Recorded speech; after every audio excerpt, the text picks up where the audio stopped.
Assalamualaikum warahmatullahi wabarakatuh. Hai anak-anak, bagaimana kabarnya hari ini? Semoga semuanya dalam keadaan sehat walafiat dan semuanya berada dalam lindungan Allah Subhanahu wa Ta'ala. Amin. Anak-anak, pada hari ini kita akan mempelajari mata pelajaran agama Islam dengan tema mengenal Allah dan kitabnya. Subtema mengenal Allah dengan Asmaul Husna, Al-Qayyum, dan Al-Ahad.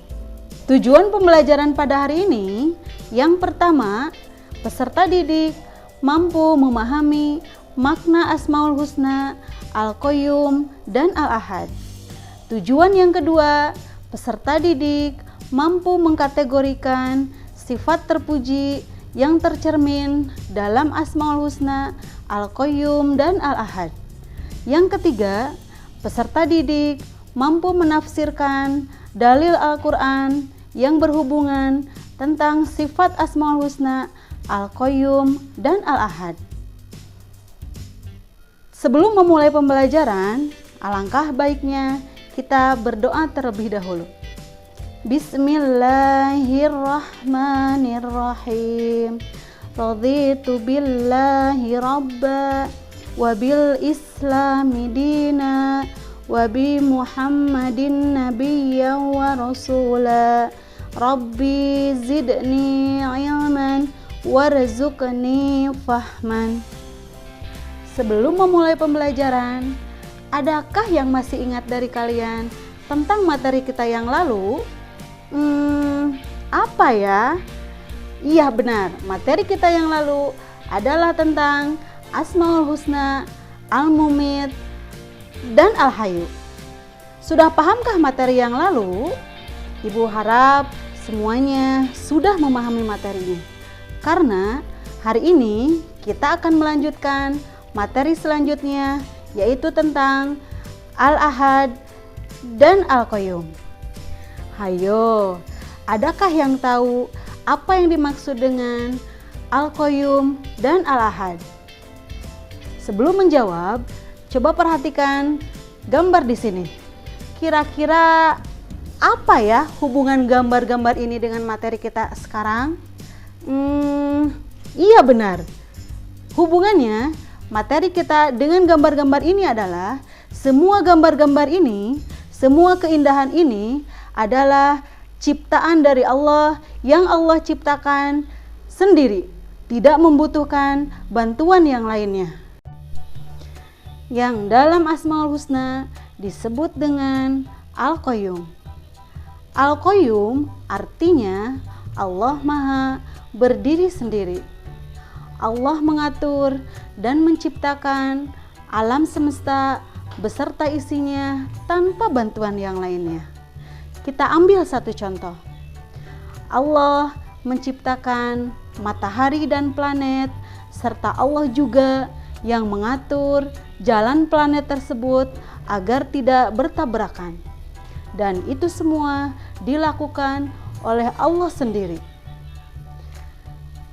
Dalam Al-Quran dijelaskan dalam surah Al-Imran ayat 2 yang berbunyi, A'udzubillahi minasyaitonirrajim. Bismillahirrahmanirrahim. Allahu la ilaha illa huwal hayyul qayyum. Dialah Allah, tidak ada Tuhan selain Allah yang maha hidup dan maha berdiri sendiri. Yang kedua, Al-Ahad. Al-Ahad artinya Allah Maha Esa atau sering disebut Al-Wahid yang artinya Allah Maha Tunggal. Tempat kita meminta dan memohon pertolongan hanya kepada Allah. Allah tidak beranak dan tidak pula diperanakan. Allah Esa atau Tunggal. Sesuai dengan firman Allah surah Al-Ikhlas ayat 1-4 yang berbunyi, Bismillahirrahmanirrahim. Qul huwallahu ahad, Allahus samad, lam yalid walam yulad walam yakul lahu kufuwan ahad. Shadaqallahul azim. Nah, Setelah membahas tentang Asmaul Husna di atas, sekarang kita akan membahas kira-kira sikap apa yang tercermin dalam Asmaul Husna ini.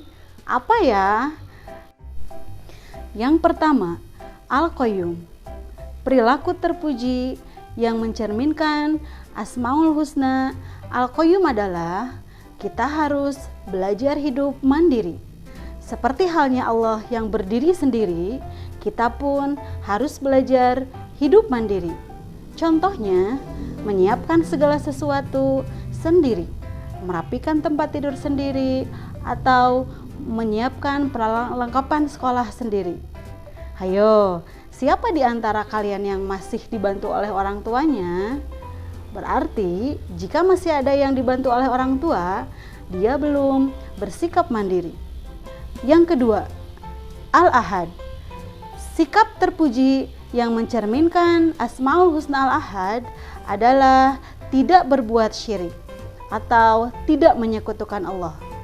Nah, itu tadi pembahasan materi kita pada pembelajaran hari ini. Kesimpulannya, Allah mempunyai dua nama dari Asmaul Husna. Yang pertama adalah Al-Qayyum. Al-Qayyum artinya Allah Maha berdiri sendiri. Yang kedua, Al-Ahad. Al-Ahad artinya Allah Maha Esa. Dalil tentang sifat Al-Qayyum ada dalam surah Al-Imran ayat ketiga. Sedangkan dalil tentang sifat Al-Ahad ada dalam surah Al-Ikhlas ayat 1 sampai 4. Sikap terpuji yang mencerminkan Asmaul Husna Al-Qayyum adalah dengan kita belajar hidup mandiri. Sedangkan sikap terpuji yang mencerminkan Asmaul Husna Al-Ahad adalah kita tidak berbuat syirik kepada Allah. Apakah kalian mengerti pada pembelajaran hari ini? Ibu harap semuanya bisa memahaminya. Jika ada yang tidak dipahami, jika ada yang ditanyakan, akan kita bahas pada pertemuan selanjutnya. Dan jika sudah memahaminya, silahkan kerjakan tugas di bawah ini. Tugas ini akan dikumpulkan minggu depan, sekaligus kita akan membahas tentang kitab-kitab Allah. Sebelum menutup pembelajaran, kita akhiri dengan baca doa Kifaratul Masjilis dan hamdalah. Subhanaka Allahumma wa bihamdika asyhadu an la ilaha illa anta astaghfiruka wa atubu ilaik. Alhamdulillahirabbil alamin. Wassalamualaikum warahmatullahi wabarakatuh.